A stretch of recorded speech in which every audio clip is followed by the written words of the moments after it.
Makaigan, paalala po huwag magtiwala sa mga hindi nyo kakilala. Sa Makati, isang babae ang nasa lisihan dahil sa laglag susi modus. Narito ang report ni Teresa Andrada.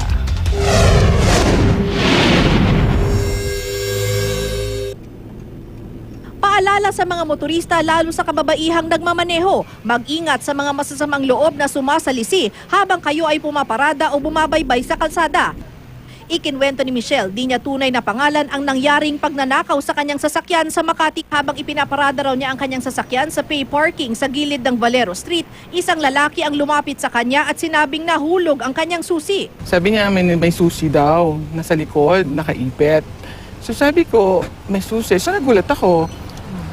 Tapos sabi niya, miss nandun pa yung iba. Bumaba ako ng sasakyan. Sa ibabaw ng bumper, ilang barya at susi ang nakita ni Michelle. Sa pag-aakalang may nahulog ng gamit, binuksan ni Michelle ang trunk ng sasakyan.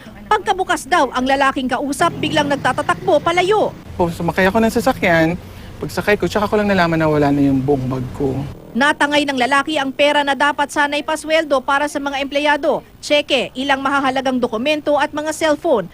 Ayon sa Makati PNP, di lang sa lungsod nangyayari ang insidente ng pananalisi, pero mataas raw ang insidente sa lugar ng C5, EDSA at Buendia. 65% ng mga nabibiktima kababaihang nagmamaneho. Common may bag, yung gamit nila nilalagay sa bag.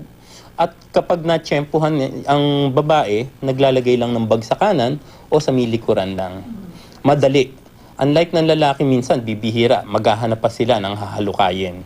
Pinaigting na raw ng Makati PNP ang police visibility sa lungsod, lalo sa mga matataong lugar at mga kalsada na mabigat ang daloy ng trapiko. Payo ng PNP sa mga motorista, maging maingat at huwag basta-basta magtiwala. Iwasang ilagay ang gamit sa passenger side na madaling makita at madukot ng mga masasamang loob. Intensyon na kinukuha nga rito ay yung pagwawalang bahala mo dun sa central locking ng iyong sasakyan.